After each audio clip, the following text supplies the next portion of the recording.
ಶ್ರೀ ಗಣಪತಿ ಶಾರದಾ ಗುರುಭ್ಯೋ ನಮಃ.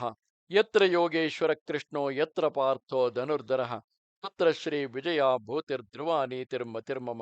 ಶ್ರೋತೃಗಳಿಗೆ ಶ್ರೀ ಅಳಸಿಂಗರಾಚಾರ್ಯ ವಿರಚಿತ ಶ್ರೀ ವ್ಯಾಸ ಮಹರ್ಷಿ ಪ್ರಣೀತ ಶ್ರೀಮನ್ ಮಹಾಭಾರತದ ಸ್ತ್ರೀ ಪರ್ವದಲ್ಲಿ ಶೋಕದಿಂದ ಮೂರ್ಛಿತಳಾದ ಗಾಂಧಾರಿಯನ್ನು ಕೃಷ್ಣನು ಸಮಾಧಾನಪಡಿಸಿದುದು, ಯುಧಿಷ್ಠಿರನ ಅನುಮತಿಯಂತೆ ವಿದುರನು ಸಂಜಯಾದಿಗಳೊಡನೆ ಮೃತರಾದವರಿಗೆ ದಹನ ಕ್ರಿಯೆಯನ್ನು ಮಾಡಿಸಿದುದು ಎಂಬ 26ನೆಯ ಅಧ್ಯಾಯಕ್ಕೆ ಸ್ವಾಗತ.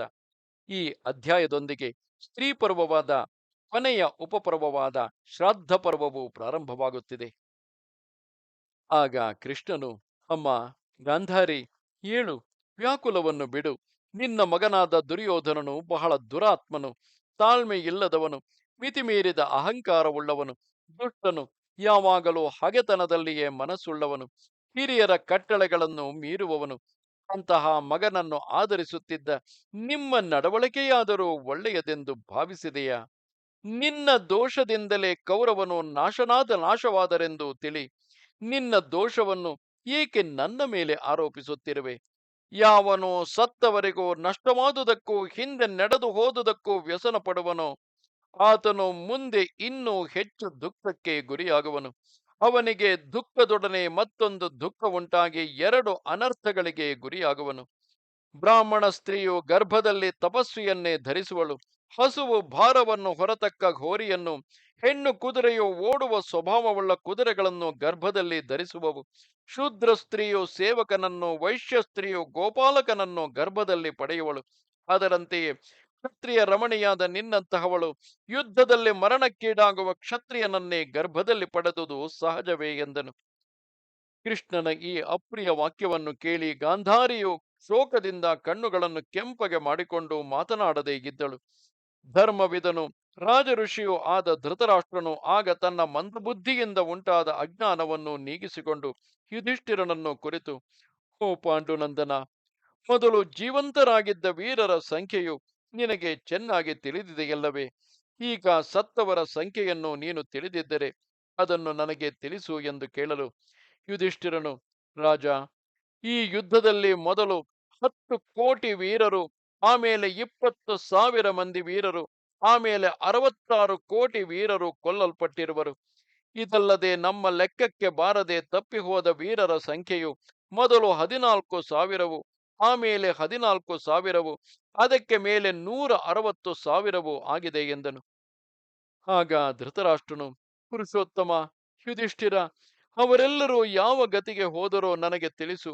ನೀನು ಇವೆಲ್ಲವನ್ನು ತಿಳಿದವನೆಂದು ಭಾವಿಸುತ್ತಿರುವೆನು ಎನ್ನಲು ಯುಧಿಷ್ಠಿರನು ಹೇಳುತ್ತಾನೆ, ಯಾರು ಯುದ್ಧದಲ್ಲಿ ನಿಜವಾದ ಉತ್ಸಾಹಗೊಂಡು ತಮ್ಮ ಶರೀರಗಳನ್ನು ಶಸ್ತ್ರಾಗ್ನಿಗೆ ಹೋಮ ಮಾಡಿದರೋ ಅವರು ಇಂದ್ರಲೋಕಕ್ಕೆ ಸಮಾನವಾದ ಉತ್ತಮ ಲೋಕವನ್ನು ಸೇರಿರುವರು. ಯಾರು ತಾವು ಸಾಯಬೇಕಲ್ಲ ಎಂಬ ಸಂಕಟದಿಂದ ಉತ್ಸಾಹವಿಲ್ಲದೆ ನಿರ್ಬಂಧಕ್ಕಾಗಿ ಹೋಗಿ ಯುದ್ಧದಲ್ಲಿ ಕೊಲ್ಲಲ್ಪಟ್ಟರೋ ಅವರು ಗಂಧರ್ವರೊಡನೆ ಸೇರಿದರು. ಯಾರು ಯುದ್ಧ ಭೂಮಿಯಿಂದ ಹಿಂಜರಿದು ಓಡಿಹೋಗಿ ಪ್ರಾಣ ರಕ್ಷಣೆಗಾಗಿ ಶತ್ರುಗಳನ್ನು ಬೇಡುತ್ತಾ ಕೊನೆಗೆ ಶಸ್ತ್ರಘಾತದಿಂದ ಮೃತರಾದರು ಅವರು ಗುಹ್ಯಕರ ಗತಿಗೆ ಹೋದರು. ಯಾವ ವೀರರು ಯುದ್ಧದಲ್ಲಿ ಶತ್ರುಗಳಿಂದ ಬಾರಿ ಬಾರಿಗೂ ಹೊಡೆಯಲ್ಪಟ್ಟು ಬಲವು ತಗ್ಗಿ ಆಯುಧ ಶೂನ್ಯರಾಗಿ ಅವಮಾನಿತರಾದರು ಧೀರ ಮನಸ್ಕರಾಗಿ ಶತ್ರುಗಳೆದಿರಿಗೆ ನಿಂತು ತೀಕ್ಷ್ಣವಾದ ಶಸ್ತ್ರಗಳಿಂದ ಭೇದಿಸಲ್ಪಡುವಾಗಲೂ ಕ್ಷತ್ರಿಯ ಧರ್ಮವನ್ನು ಬಿಡದೆ ಶತ್ರುಗಳಿಂದ ಹತರಾದರು ಮಹಾ ತೇಜಸ್ವಿಗಳಾದ ಆ ವೀರರು ಬ್ರಹ್ಮಲೋಕವನ್ನು ಸೇರಿರುವರು. ರಾಜ, ಹೆಚ್ಚೇಕೆ ಈ ಯುದ್ಧ ಭೂಮಿಯಲ್ಲಿ ಯಾರು ಯಾವ ರೀತಿಯಿಂದ ಕೊಲ್ಲಲ್ಪಟ್ಟಿದ್ದರು ಅವರೆಲ್ಲರೂ ಒಂದು ವಿಧವಾದ ಉತ್ತಮ ಗತಿಯನ್ನೇ ಪಡೆದಿರುವರು ಎಂದನು.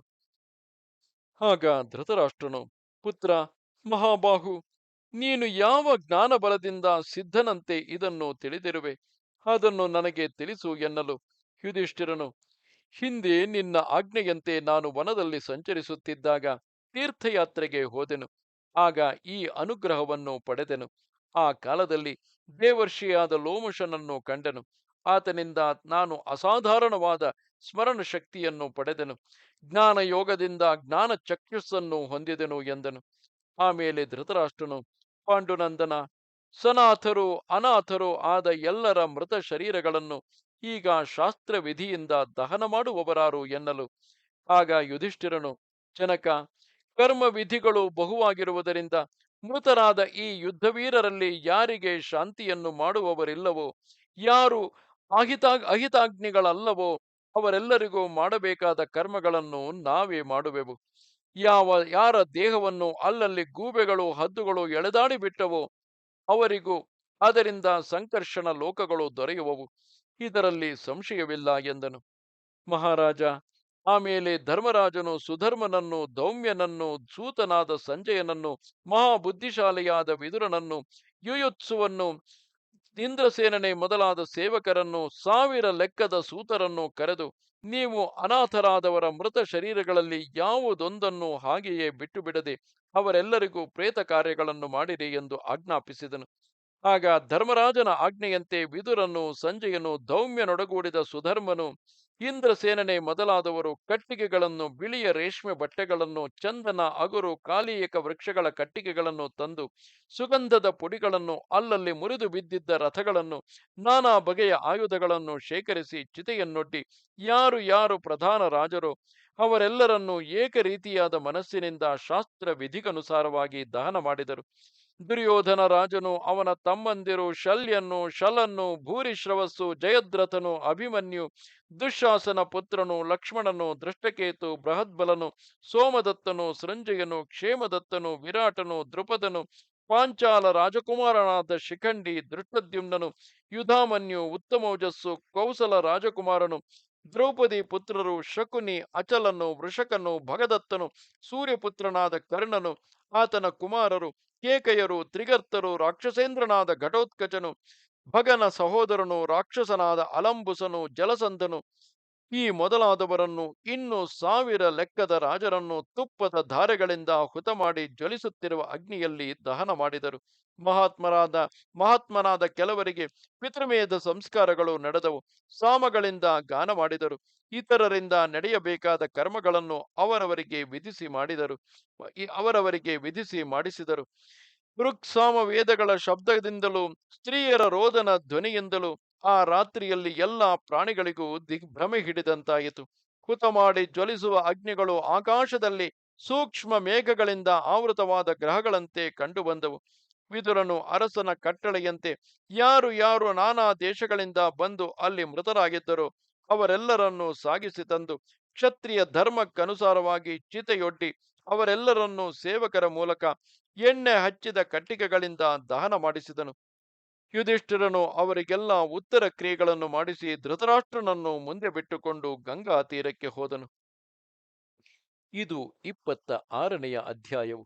ನಮಸ್ತೆ ಶಾರದೆ ದೇವಿ, ಕಾಶ್ಮೀರ ಪುರವಾಸಿನಿ, ತ್ವಾಮಹಂ ಪ್ರಾರ್ಥೆಯೇ ನಿತ್ಯಂ, ವಿದ್ಯಾದಾನಂಚ ದೇಹಿಮೆ. ನಮಸ್ಕಾರ.